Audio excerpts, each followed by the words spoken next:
দুনিয়ার এমন কোনো ডাক্তার নাই, এমন কোনো বিজ্ঞানী নাই, এমন কোনো নেতা নাই মায়ের পেটের ভিতরে সন্তানের খাবারের ব্যবস্থা করতে পারে।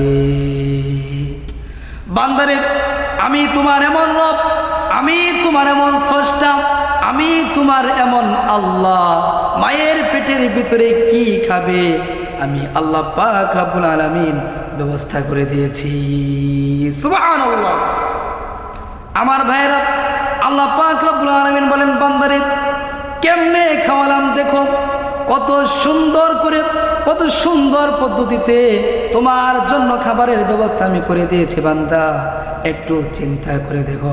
বান্দারে, তুমি যখন মায়ের পেটে আসলে, ক্ষুধার উদ্রেক হলো, রূহ চলে এলো, আমি তখন তোমার মায়ের নাভির সঙ্গে, তোমার নাভির সাথে একটা তার লাগিয়ে দিয়েছি, আর সেই তারের